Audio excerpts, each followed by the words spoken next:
Hi, everybody. Jeez.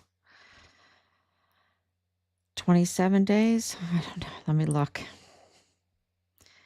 Everything is, it's going so fast and we're getting viral. We're going viral. Um, just, I can't tell you how many people are contacting us. And it was busy before, and now it's even, I can't tell you. Let's see. Yep, 1,726 days. So, and I'm sorry that I'm coming on so late. Here we are burning the midnight oil, but it just can't be helped because we're in communication just about daily with the Trump administration. We're in communication. And this is really, really important. And so many things are happening because of the Walmart mass shooting case ending, right? And I would say it's very important to first introduce Richard 1,726 days ago, that he was forcibly removed from the barracks there at Fort Bliss, and his life was taken on Fort Bliss in the line of duty. And this has been confirmed by the Department of Defense 4 days after President Trump took his oath of office the second time. We did get the declaration of death on April 24th, 2024, but the declaration of in the line of duty right there on Fort Bliss came 4 days after Trump, January 20th. So January 24th, 2025, we received that. That is huge because the mountains of evidence is overwhelming.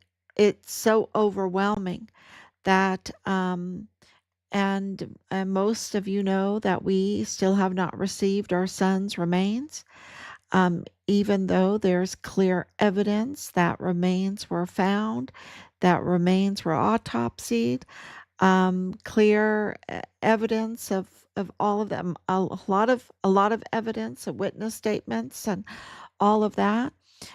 Just like they, want to deny that Dallas Hart was Richard's platoon leader, but we have clear evidence um, that corroborates that, and years, um, and so it's all documented and recorded, and we've turned it in. And so, we have Nadal Baim, we have Jonathan Ambrose, we have, there's just so much evidence. And if you go to the Facebook, you'll see uh, so much of that. And we have started a website called richardhalliday.com that you can go to, and we will be updating that regularly. Matter of fact, that might be our daily stop, but we wanted to start that so that um, people would have a place to go that wasn't shadow banned, right? That wasn't shadow banned, that was the truth, because we have been absolutely identifying, documenting, filing, and corroborating, fact checking everything to get uh, to the truth about what happened to our son. And that means that we had to get to the truth of the Walmart mass shooting, because the Walmart mass shooting what is intertwined with our son's case. So in order to understand our son's case, we had to understand the Walmart mass shooting case. And as you know, a false narrative has been given to the public about the case. Um, and it ended today. Um, that case, because it's very important for everyone to understand that Attorney General Ken Paxton can take that case over. He can take that case over. And, if, and there's so much wrong with that case, starting with Penny Hamilton. Penny Hamilton, who allegedly magistrated Patrick Crucius at the El Paso Criminal Law Magistrate Court, is not even she's just an imposter. She was just an imposter, y'all. She's just an imposter collecting money, though. She's a con artist. She's an absolute con artist. She had no authority. She was not elected. The Texas Constitution requires that if you are a judge with the criminal law magistrate court in El Paso that has full jurisdiction since 2015, you must be elected. You must be elected. She was never elected, so she has no authority. She's just a con artist, and we have to obey the law. We have to go.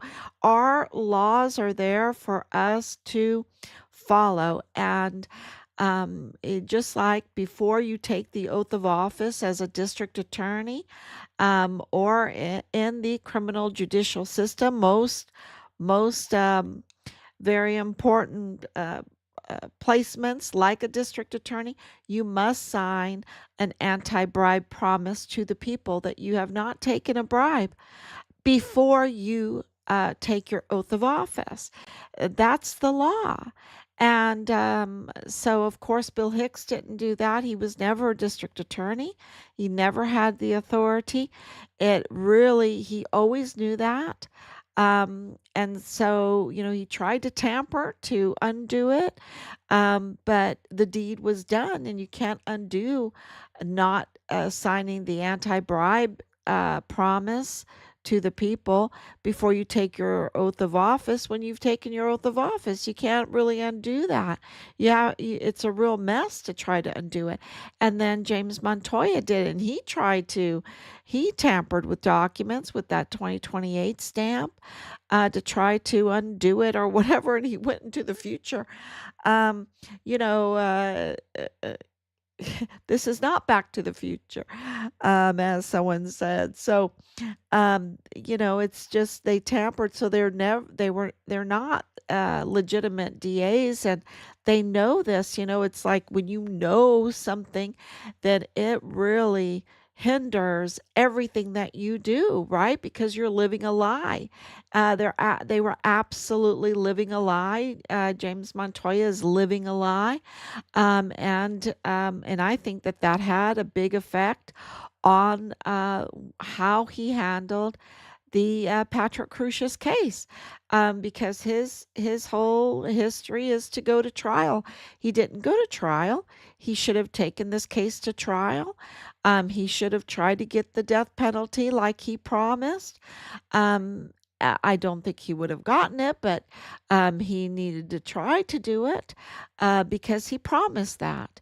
But because he is not legitimate, because he's living a lie, I think it really hindered this whole process. And then we had a backroom signing of a plea deal, a backroom plea deal that Patrick Crucius had to sign behind the scenes. If he signed it, did he sign it, Pat C? I mean, we know his handwriting now because of the very, very speedy. Oh man, it was so speedy to get that open checkbook application for appointed counsel on the August 4th, hours after the shooting at 5:42 a.m. on a Sunday morning.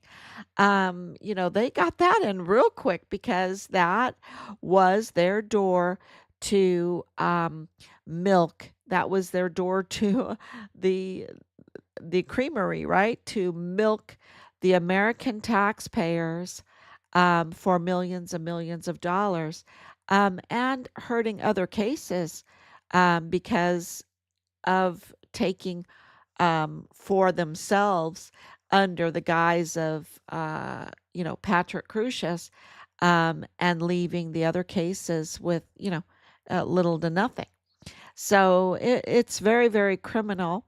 And Patrick Crusius, right from the very beginning, it was a con artist, a person living a lie. Penny Hamilton lives a lie, and people um, are are taking her orders as real.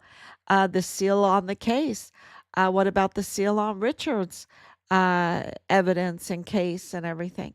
Um, so everything has been um,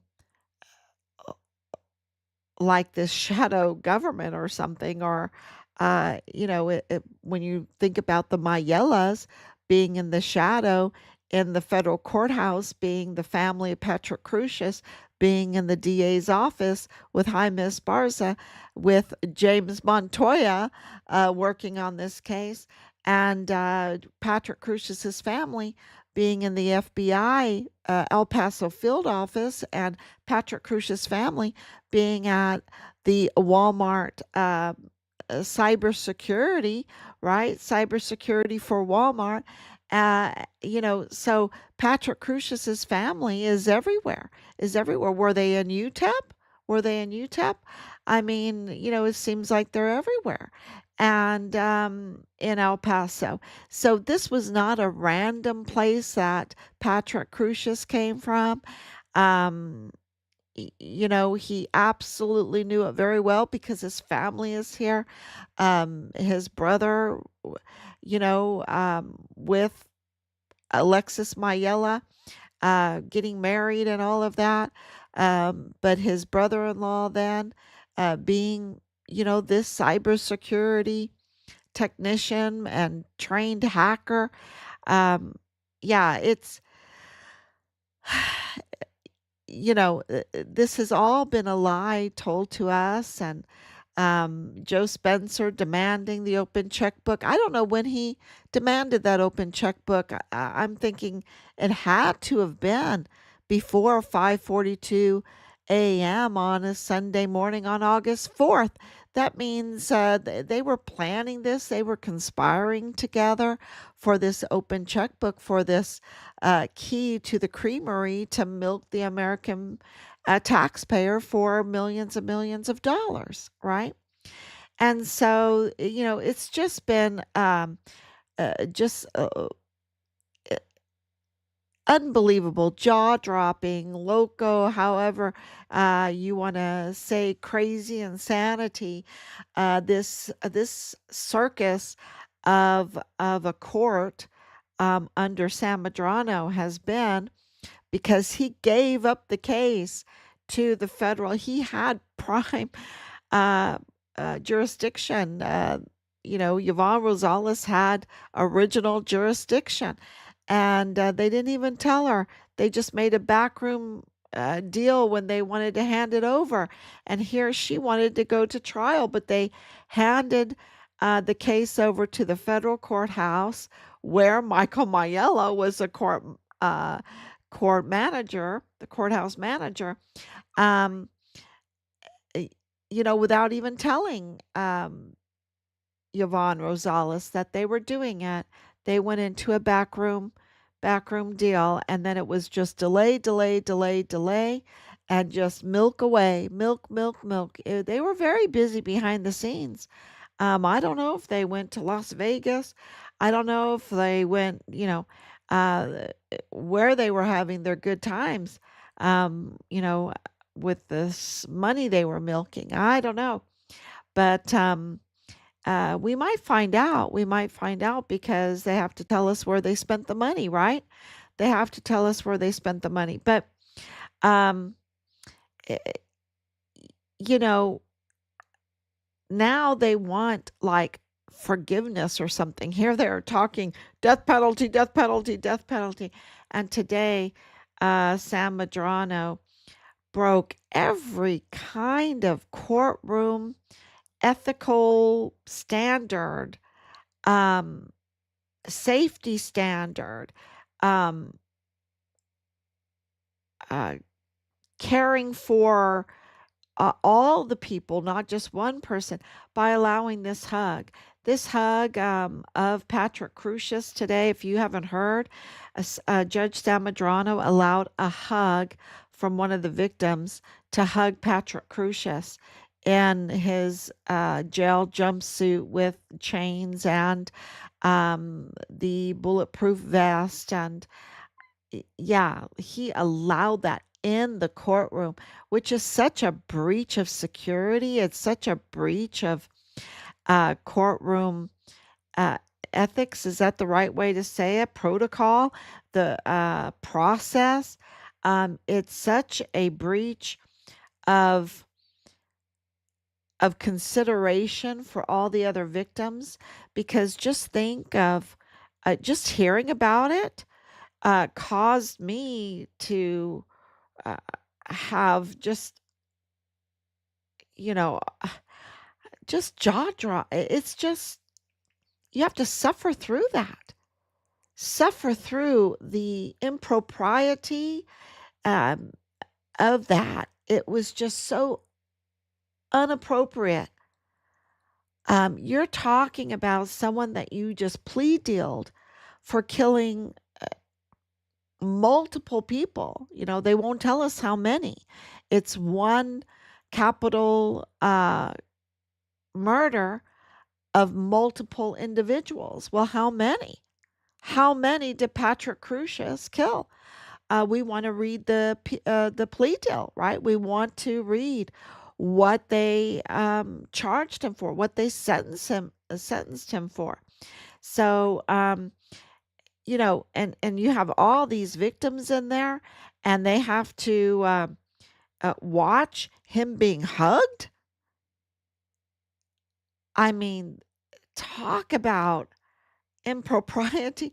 It is just absolutely crazy. And the danger of it, because don't forget that one of the victim's family's members attempted, I think I'm saying this right, but one person tried to come into the courtroom with a gun. Um, they were, hate filled. I don't know, wanting to get justice themselves because they were so sick and tired of all the delays. I don't know, but there was a real risk. And so today, allowing that kind of risk, knowing that he already had that in his courtroom. And what about to Patrick? Maybe she had something, right? So, or Patrick is supposed to be, very, very dangerous. Why would you ever let anyone get near him if you believed the narrative? And we know the narrative is false, right? But maybe he knows Patrick Crusius. Maybe because, I'm sure he knows Michael Mayella. I'm sure he knows Lorraine Mayella. I'm sure, when you have Steve Spitzer that was prosecuting, uh, going to church and having a personal relationship with the family of Patrick Crusius, the Mayelas, um, and it seems like they were pretty cozy, right? Something is, the truth is not out there. The truth is not out there. And so I was just wondering why he allowed this. And you can say, okay, maybe because he knows accountability is coming to him.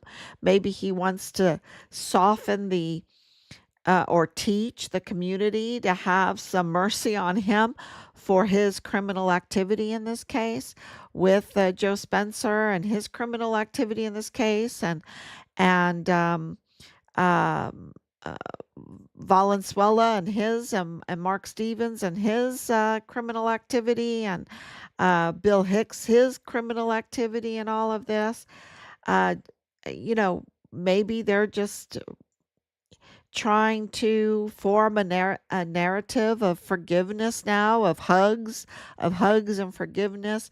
Like, oh, we didn't do our job and we made a whole circus out of this whole thing, and we milked you for millions of dollars. We milked you for millions of dollars.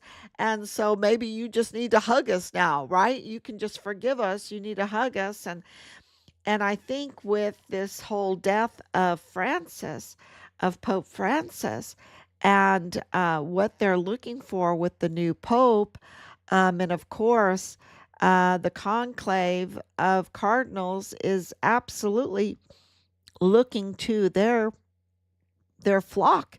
They're looking for their flock for guidance and how to choose this new pope, right? And what do they want? Someone that will allow crime to go unpunished, go light-handed on mass shootings, light-handed on criminal trafficking, where hundreds of thousands of children end up mostly dead. Is that, what are they looking for, right? Or do they want justice? Do they want peace? Do they want a future? Do they want a just future? And you know, they look at peace, they look at healing, like, it can just be swept away with some time or whatever. But that's not how healing works. That's not how peace works. That's not how justice works. And we just learned that at Easter, didn't we? There's no forgiveness without restitution. There's no forgiveness without redemption. And a price needs to be paid. And of course, Easter was the greatest. Um, uh, the crucifixion was the greatest price paid, the being betrayed um, into the hands of men, into the heart of the earth, uh, into the hands of sinners, um, beaten, scourged, hung on a cross, pierced in the side. Um, you know, the, that was a huge price to pay for an innocent man, but for our sins, right? For our sins, and but it had to be paid. It's not like, okay, we can hug and there you go. There you go. I don't have to go through the payment of fighting death and conquering death and rising again with the bursting of a tomb. I don't have to do that, right? That's wrong. That's wrong. So forgiveness, when someone does you wrong, you can't forgive them by just saying, "Oh, I forgive you," and be healed and have peace. You always are tormented, right? The peace and the healing comes from restitution. It comes from, I explained it to our children. I explained it to Richard. If someone steals $100 out of your wallet, um, and then comes up to you and say, "Oh, I'm so sorry I stole $100 from you. Please forgive me." And you're not, you can say, "Okay, I forgive you, I guess," but you're always bitter. You don't have peace. You don't. That's not forgiveness. You never really fully forgive them for being a thief, right? But if they come up to you and they say, "Oh, I'm so sorry. I uh, I don't know what came over me. I stole $100 from you when you weren't looking. I went into your wallet. I stole $100, and I just feel so bad. Here's your $100 back, and here's $100 more, right? So now you have $200 in your hands, right? You have your $100 back, and you have $100 of restitution. You have $100 of restitution. Just getting your money back is not restitution. It's setting it right. But the extra $100 the pain for the other person, the giving of the other person, paying the price. He had to pay a price for stealing the money. Now you have $200 in your hand and you look at your friend with respect, with peace, with forgiveness. There is no forgiveness without restitution. And that's why we look on the cross and we have peace and we have forgiveness.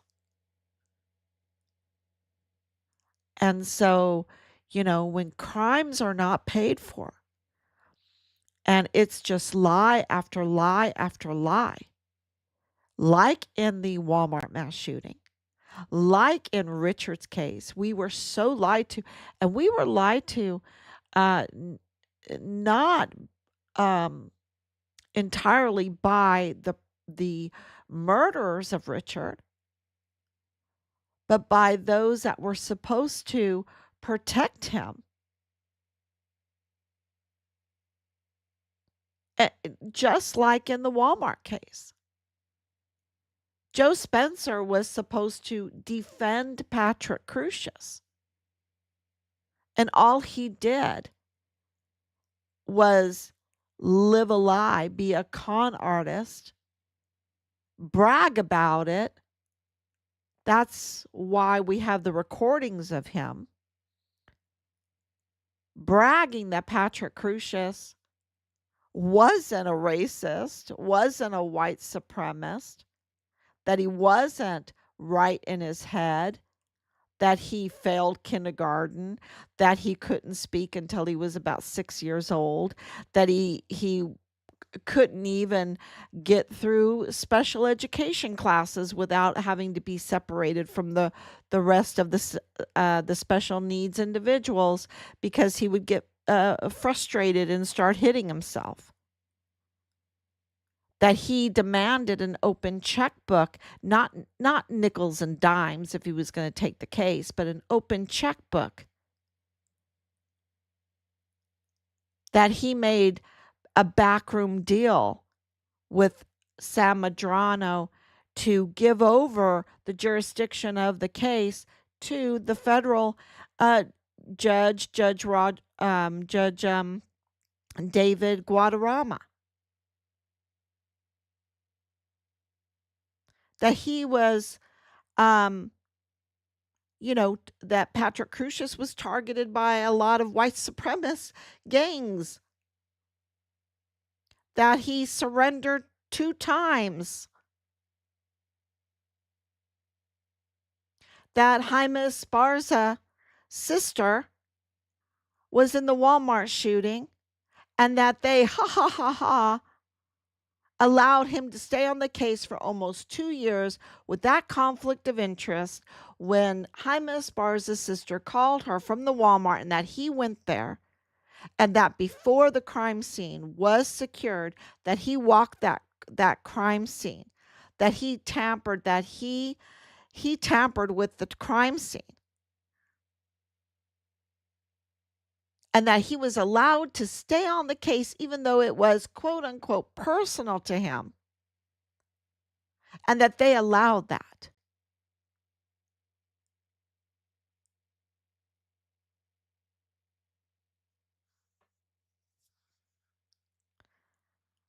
That's the truth, y'all. I mean, he's caught on audio. That's not me saying that. That is Joe Spencer on audio that we have filed. That we have filed with the media, that it's crickets. Crickets. We gave the media those transcripts, and it's crickets. If you're furious about the Patrick Crusius case, you have every right to be. Because we gave all the law enforcement people, the criminal justice system, we gave them all of that hard evidence. Hard evidence. We gave them the hard evidence that people are being conned day in and day out in El Paso by this criminal law magistrate court, by con artists that are posing as judges, but they are not legally judges. And it's crickets. It's crickets. The criminal justice system in El Paso is so broken, and it is crickets by the media, crickets by the law enforcers, by the criminal judicial system, that we pay them to do their jobs. They are supposed to bring us restitution. They're supposed to bring us justice. They're supposed to do their jobs. And they're just con artists or silent. Silent because there's this cartel element, a huge cartel element. And I'm telling you, I've told you from the very beginning, when we got to El Paso, people were shaking in their boots. They were literally shaking. Their shoulders, their hands, their faces would be contorted. I am on live stream. I am on these podcasts telling people their faces would get contorted because they were shaking. They were so nervous. You know why? Because we have a cartel tied criminal trafficking element in El Paso on Fort Bliss. And you want to name names? What the heck is Mayela Crucius? What is going on with Sam Medrano and Joe Spencer and Jaime Esparza and their conspiracy? And Bill Hicks and his known cartel ties in his DA's office.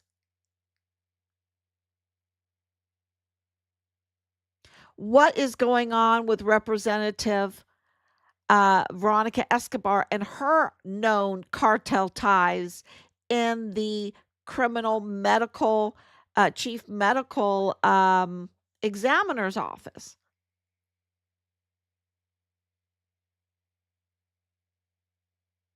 And what's going on with Lieutenant General Sean treasonous traitor Bernabe, with known cartel ties in breaching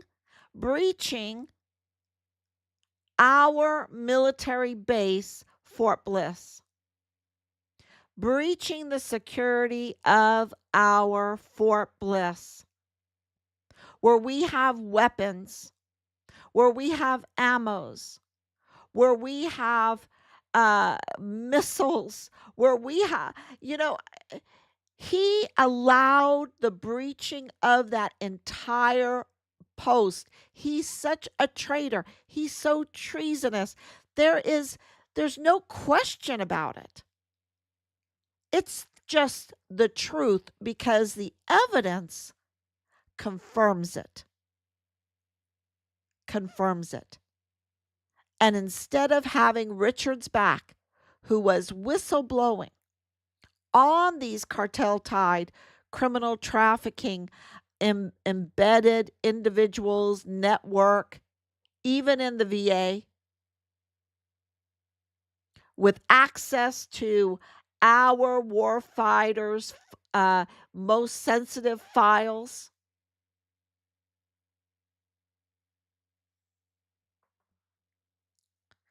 The breaches of security is so bad. And instead of him doing his duty as he swears to do, but you see, there's a breach in the oath there in the DA's office. There's a breach in the oath in the criminal law magistrate court. And there's a breach in the oath of our military generals, our leadership.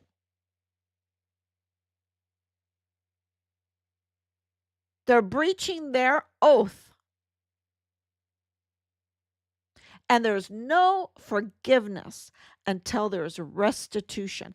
They must be held accountable for us to have a just future, for us to have accountability in Richard's case, accountability, real accountability for the Walmart mass shooting,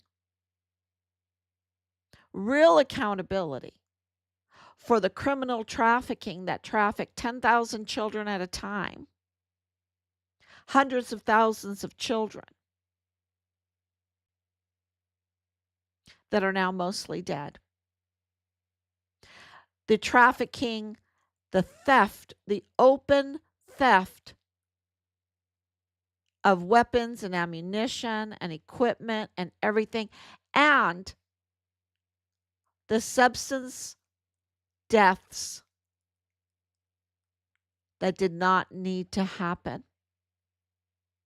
But because there were breaches in security and failed leadership that's tied to cartel criminal trafficking network within our military, within our criminal justice system, and our narco politicians. And so this is a moral breakdown because they don't understand justice, or they don't value justice. They don't value their oaths. They value their own personal gain. It's that selfishness that has been pumped into the media to hypnotize everybody that, oh, first you need to take care of yourself. Oh, first you need to, you deserve it. You deserve it. You need to have it. You. This whole selfishness thing that has convinced people that they can breach their oath, break their oath, don't do their duty, and then all of this pain and death is a result. Over and above your own personal will and needs and wants is your oath and your duty. And that's when we have accountability. That's when we have a future. That's when we have a true justice and real peace and real forgiveness. What they did with Richard, what they did with the victims in the Walmart shooting, what they did with the breaches of ethics in the El Paso Community Foundation, handling and distribution falsely, the theft, the fraud in the Walmart victims funds. It is just the rotten fruit of all of this moral depravity. And that's why people are looking to this conclave in the Roman Catholic Church now, to these cardinals that will hold this conclave. And Europe holds the most votes for the new pope. But they're looking for the pope because they know with Pope Francis that they need now a moral compass. They need a moral compass. And that moral compass comes from Christian values, a healthy fear of God, the understanding and the love of the 10 Commandments and selfless service and understanding that sometimes you mess up and you have to pay restitution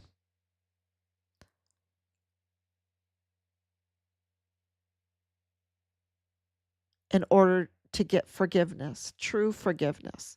Because even for the person that messed up, you see, going back to the person that was overcome with greed for a minute and went and got the $100 and then thought, what the heck am I doing? And to go back and to say, oh my gosh, I'm so sorry. Here's your $100 back, and here's 100 more for what I did. This is my restitution. And he got forgiveness, and he could go back home and he could sleep well and say, phew, boy, I'm okay. I've got forgiveness. That was the best $100 I ever spent. But no, because we've turned away from that peace, and want somebody to kill people and not pay restitution, or to con people of millions of dollars. What Joe Spencer took, and Sam Medrano, and Jaime Esparza, and Bill Hicks, and James Montoya, and whoever took this money, they need to pay restitution because they failed.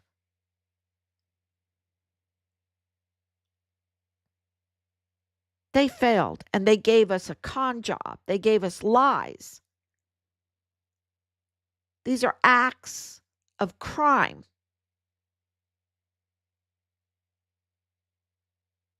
And there is witness tampering and whistleblower retaliation.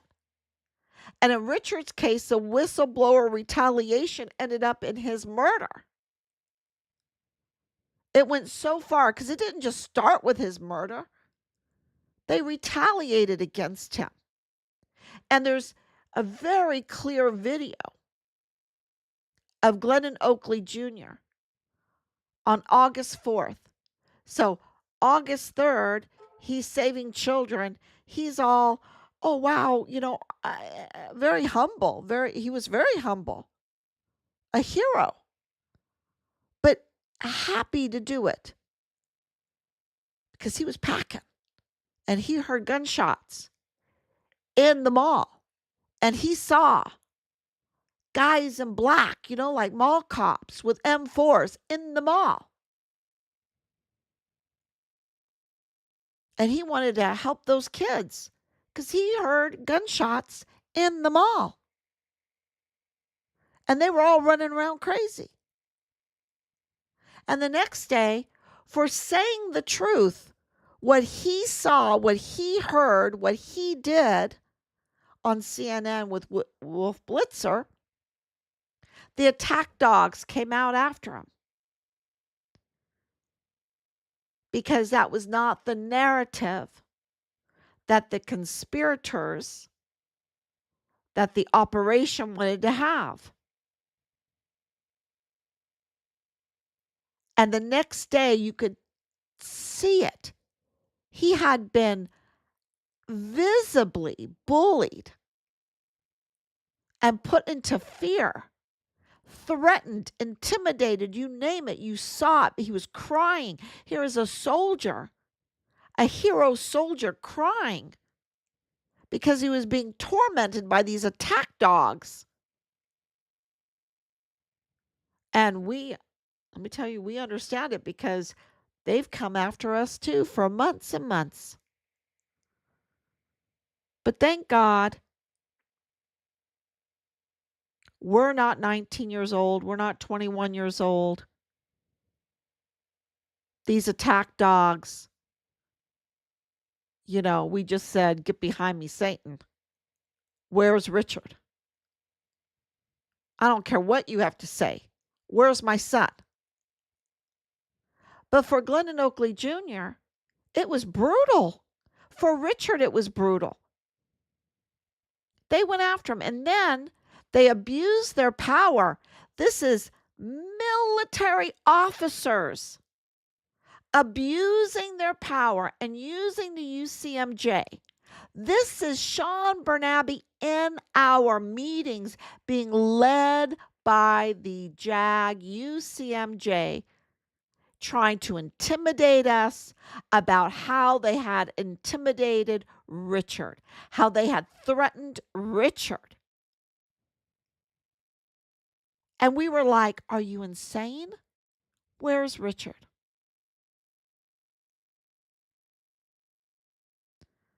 These are the worst type of people that have been allowed to wear our beautiful uniforms with our beautiful stars and then weaponize their authority, weaponize the tools that we give them, weaponize the position that we give them against our young whistleblowers, our young heroes. And Richard wound up being murdered in the line of duty on Fort Bliss, not in Iraq, not in Albania, not in Syria, not in you name it, right there on home turf, right there in a supposedly secured military environment with ongoing criminal cartel tied trafficking and a leadership that is compromised and protecting the cartel tied criminals. And not only that, but targeting the commander in chief, President Trump, at the time, with mutiny. With mutiny.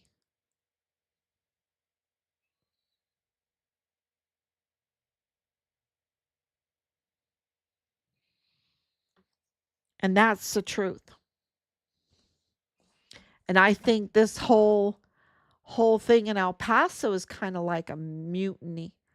I it's not like mutiny in the military because clearly we have a commander in chief. Clearly he is over the military. But the DA, they work for us. They work for the people of El Paso. And because Richard is a constituent, that's why I say they work for us, because we are Richard. Our family is Richard.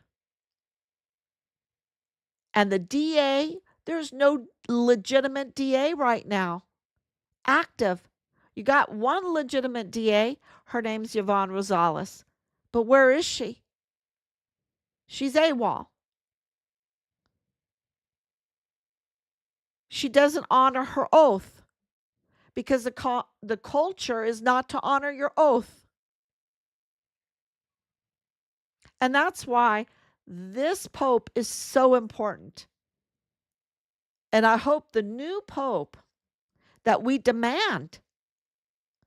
Now, I'm not Roman Catholic. Oh, close, close. Anglican, very close. I'm Catholic. I'm just not Roman Catholic. But if I was an Anglican, I'd probably be Roman Catholic. To be honest with you, that's where we would go.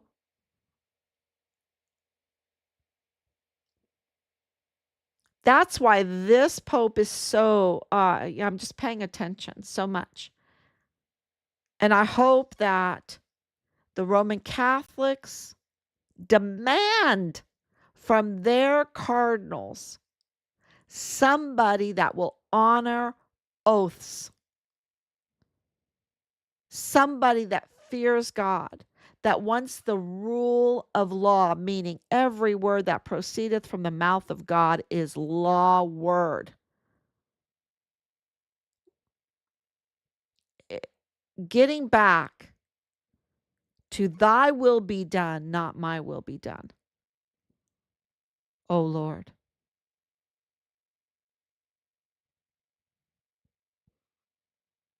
That's what I'm praying for.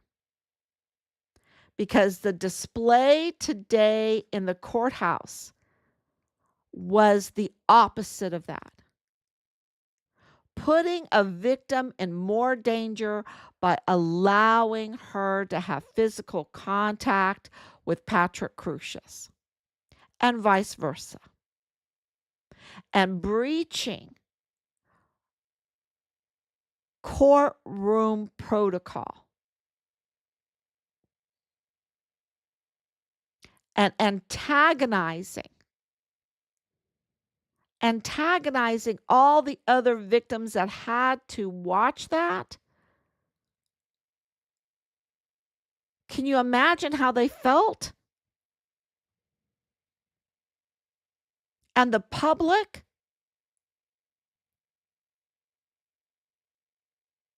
to know that justice was not served, that Judge Sam Medrano continues to fail. He needs to be disbarred for what he has done in that court. He needs to be disbarred, and so does Sam Medrano. Joe Spencer, Sam Medrano, Joe Spencer, Felix Valenzuela, Mark Stevens, Bill Hicks, Montoya. Montoya is living a lie. He is telling the public there that he is a DA, and he's not. Legally, he's not. It is totally messing with him.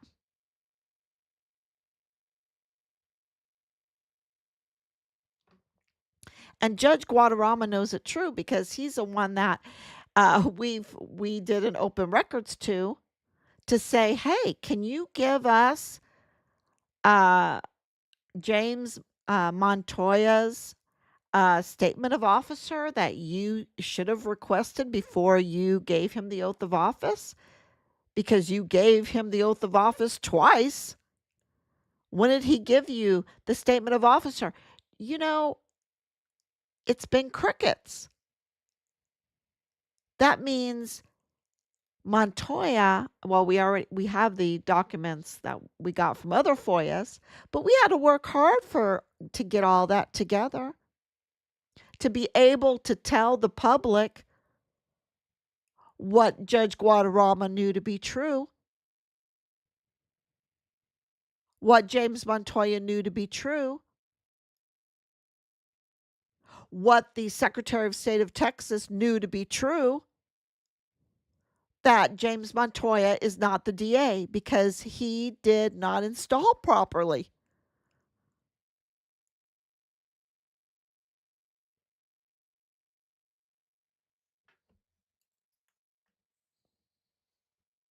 Let me read some of this. I know I'm a little bit. Thank you, Anicia, for coming on, for your prayers and your love. And thank you, Olga, for coming on. Everyone calls that specific Walmart the Cella Vista Walmart. It's very possible some shooters misunderstood Cella Vista Walmart to Cella Vista Mall, then later tried to cover it up. Well, the problem with Glendon Oakley Jr. is he was at like a store like a Foot Locker, right? He heard the shots at the Dillard. They were all running to Dillard's, and there was, he named the stores, the Cella Vista Mall stores, right? Where the shots were being fired. And he's not the only one that heard them. And the point being is that there should have been a trial where we could hear what the witnesses had to say. And he was one of the witnesses, and the military should have protected him. But no, they sent their attack dogs. They intimidated him. They bullied him. He went home to Bell County, which I lived in Bell County, so I know. I lived in Temple, Texas. I lived in Killeen. He went back to Harker Heights. I believe it was Harker Heights, his family. Um, and he went there because of, I'm telling you, we experienced it. They go after you. And if you've made any little mistake in your life, and thank you, God, that we have very good records, 100% records. But let's say you had any kind of little foible in your life. They were accessing our records. They were accessing Rob's 30. He retired in 2006. They were accessing when he first got in the military. They were going through everything trying to find something. And they were going through the adoption records, everything, and twisting things and saying the most vile and vulgar. They had access, you see. They had access to our files. So if Glennon Oakley had any little foible in his life, they would absolutely harass him about that. Absolutely. And they would use racist remarks and any kind of derogatory remark just to harass you, just to intimidate you. And they would always lace it with their sex cult, vile, vulgar language. And it's so nasty. When you see him on the 4th, the video's still available. When you see Glennon Oakley Jr. on the 4th, he's barely holding it together. In a matter of hours, they came after him. If you watch the August 3rd CNN video where he's like amazing. He's so humble. He's so beautiful. And he's telling what he saw. He needed to be protected, but he wasn't. And on April 8th, 2020, was found dead in his Fort Bliss barracks room. April 8th, he was found dead in his Fort Bliss barracks room. And in July, Richard was murdered. After they used because they used UCMJ on Glennon Oakley too. Notice he was an E4, and all of a sudden, when they find him dead in his barracks room, he's an E1.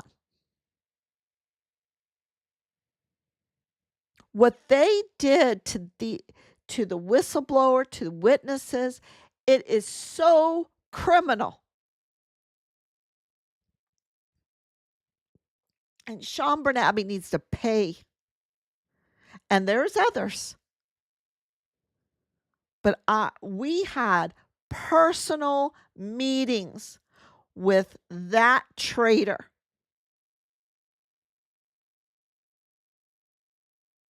With that traitor.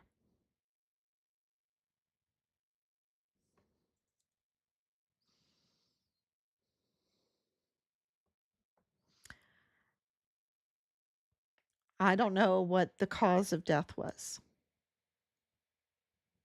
I don't know.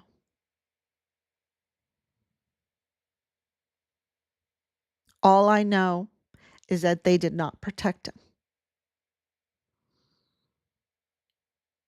And it is on record that he was getting bullied. If you read the Medium article that I've posted, it is clearly documented in that article that Glennon Oakley Jr. was being bullied.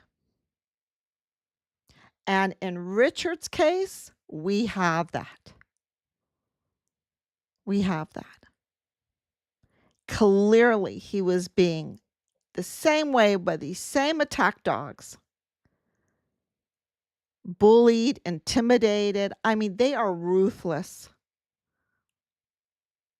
They're not humane.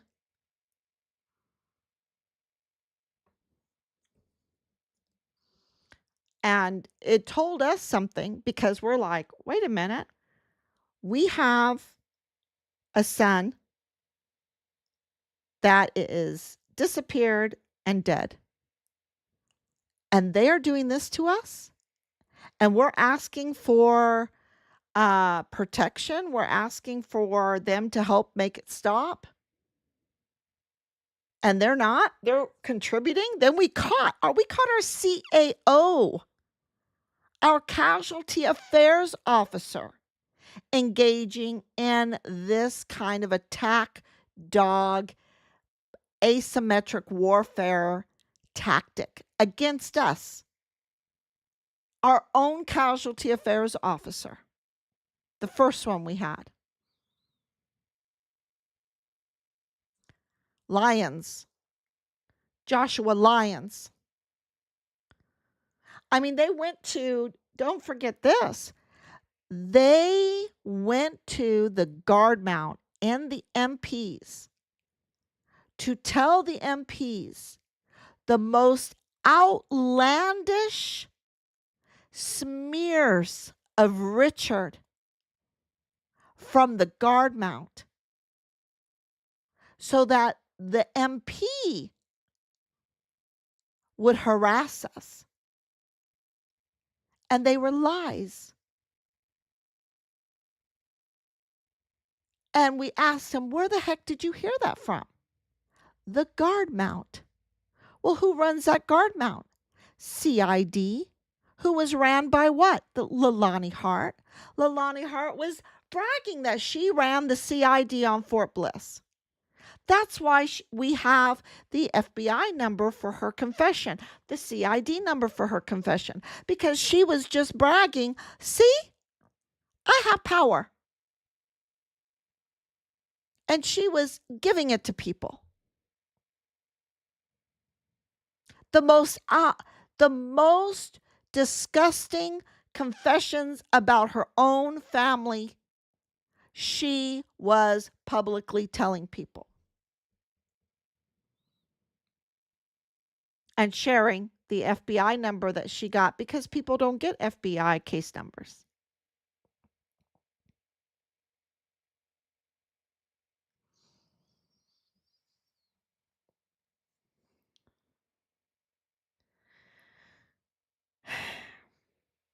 Yeah, the cause of death is unknown. Well, we know that he was harassed. We know that they didn't protect him. We know that he was a witness to shots fired and a group of individuals that look like security guards with M4s in their hand. M4s, a group.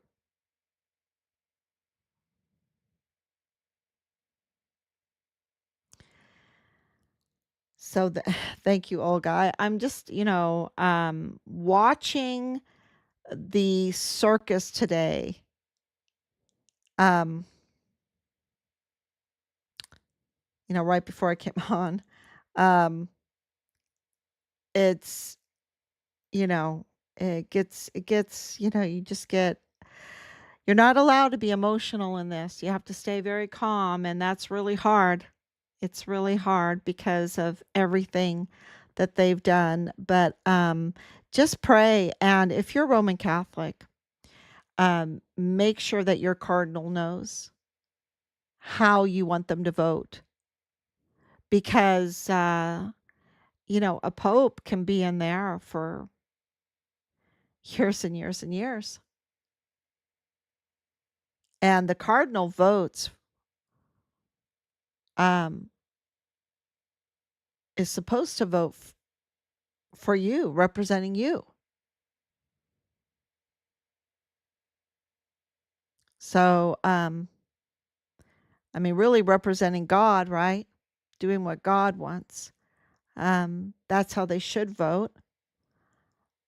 So you have a voice though, and I think this is really important. And I think it's going to, of course, it's going to shake up El Paso. A it's a huge Roman Catholic population there, and into Mexico, and we could really, really use a good pope, a good spiritual leader, a good moral leader, a good family leader, a leader that knows justice and peace and restitution and um, the rule of law.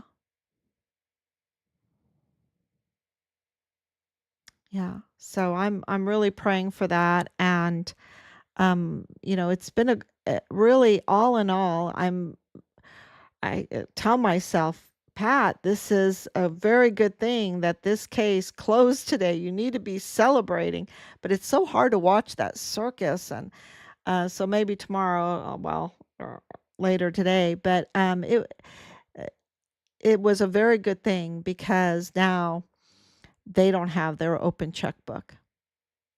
They don't have their positions of power. Um, and it's a very good thing. Their lies have now, they just, what are they going to do? It's kind of like Jaime Esparza.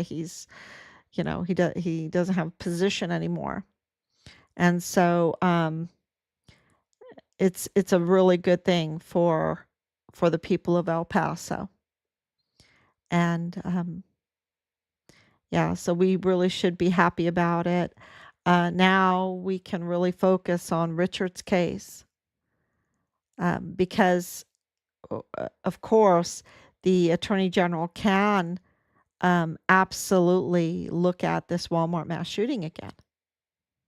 Okay, they can absolutely do that. But Sam Medrano can't, and Joe Spencer can't. Um, so that's a good thing. And, more and more answers for Richard's case and where Richard is and what happened to his remains, um, and getting accountability and restitution is very important. It's so important for our military. And it's no joy for us because it's going to take, it's the work is incredible.